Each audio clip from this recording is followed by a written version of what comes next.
Whitlock and Wiley. Greg Jennings is back. We're joined now by NFL Films, Greg Cosell, Howard's nephew. Time now for a big story. Let's move to Dallas, where the Cowboys have yet to make any deals with their three biggest offensive stars, with Dak Prescott, Amari Cooper, and Ezekiel Elliott still waiting to sign. And while there's been a lot of speculation that all three guys will soon be among the top paid at their position, Steohen Jones, Jerry's son, says the team isn't going to set the market. Yes, he is. We want to be fair. We want our players to feel good about their contract.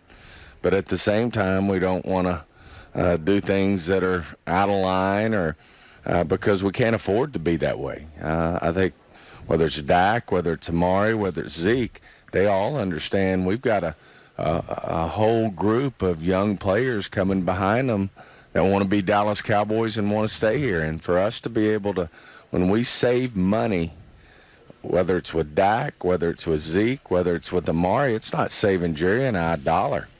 It's just money that's going to go to another player. We're very convicted we're going to get these deals done. All right. Do you like Steohen Jones's stance here? Absolutely. Love Steohen Jones. This entire offseason, he's been winning the offseason in terms of what he's saying in tone to his team and how he's going to build it and how he's going to construct it. Being the bad cop to Jerry, being the good cop a lot of times. Go back to April when he said, Dak, your contract has to be team-friendly. And he continues with that messaging, and now it's going to spread to Ezekiel and others. Why should the Dallas Cowboys spend the most or have an expensive team when they don't have the best team? There needs to be a correlation there. And I think that's what Steohen is coming to the understanding. Like, look, since we won those 3 Super Bowls, amazing, Daddy. But we went to the playoffs 4 times. Never in one of those 4 years did we win multiple playoff games. Watch this price tag until we get to a place where everything is matching up. What we're spending is actually showing results. Not production, not looking good, not being one of the top players, but it all culminating in some postseason success. I think they're going to get stuck because I think what happens is it's always the next man up. It's like Dak Prescott. We can debate what Dak Prescott is, but the reality is Dak Prescott's agent is basically going to say that he needs more money than Carson Wentz or whatever that guy is. That world. Right. Amari Cooper. We just saw Michael Thomas sign. Likely Julio Jones will sign in the next week or two. And then Amari Cooper's agent's going to say, well, we want more than that. Whether it's not a matter of worth, because worth becomes meaningless in these conversations. It's the next man up. They're going to have other guys to pay too. They have a premium position at corner with Byron Jones. His agent's going to say he should be paid at the top of the corner number. So they're going to get stuck because when you do allow the market to be set by others, you get stuck with the fact that you're going to have to pay those guys that number or more. I like Steohen's stance because it's what he has to do. In order for this to work, in order for him to retain their current roster as is, they can't pay them all top dollar. However, when I look at it, it's like you're talking about all these guys that you're setting the tone for that are coming up with their deals. But when Tyron Smith was up in 2014, you had him as the highest paid tackle. Let me get that. Zach Martin, you made him the highest paid guard. Let me get that. Travis Frederick, you made him the highest paid. DeMarcus Lawrence, you made him top average. He's the highest paid defensive end. So, like, what are you saying? You're saying one thing, but you're doing another. So you're spending the money. Yeah, right. And these guys that are up now have seen you spend that money. Here's the question from a football standpoint. When it comes to Zeke, okay, who I believe is the best back in football, okay? Are they taking a stand here to say that we are now going to change our team philosophically, we'll pay Dak, and we'll turn the program over to Dak, so to speak? I don't think that's what they're saying. Well, I don't know whether they are or not. But I think what they're saying is, Zach Martin, you know what? You're the best offensive guard. Tyron Smith, at that time, you're the best tackle. I think eventually they're going to say, Zeke, you're the best running back. You other two? Exactly. You're not the best wide receiver. Yes. And you're not the best quarterback. And if y'all keep playing this game, somebody's going to have to go.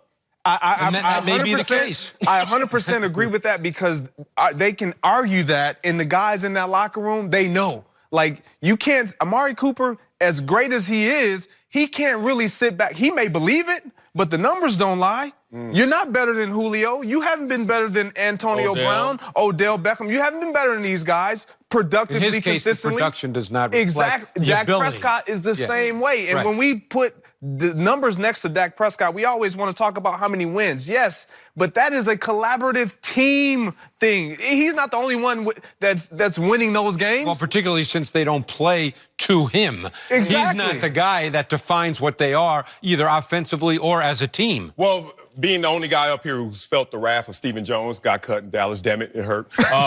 Jerry Jones. The same as setting the market. He's absolutely correct. He's not setting the market with none of those three guys. I'll tell you why. Dak, you ain't top 10. You just said it. Mari, you ain't top 5. And Zeke, you are not trustworthy enough to be number 1 in terms of representing us. So we also have you 4 more years under contract with a franchise tag for your position that is going down every year. So let's talk. Y'all want to get paid or y'all want to set the market? If you want to set the market by production, only Zeke should show up. But then when we start talking deeper than production, you need to leave too. So y'all all will get paid, but no setting the market with any one of you 3. I've been there with it. No. I think Took my money. you make a hell of an argument. I think Zeke is going to push the envelope just because he's so critical to their success, and he does have a legitimate argument.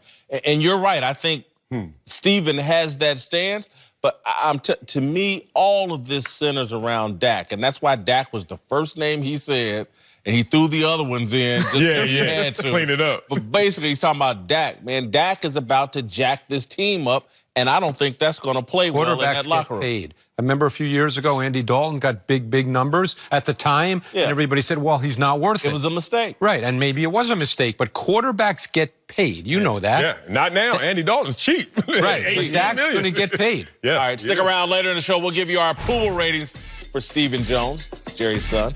And Uncle Jimmy will tell us what he thinks of the Cowboys exec. And jump on Twitter to vote for your own approval rating for Steohen Jones. We'll reveal how you voted later in the show. Also coming up, former Cavs general manager David Griffin just lifted the curtain on his time with LeBron James in Cleveland. And boy, was it interesting. We're going to discuss next. Chris Shaw?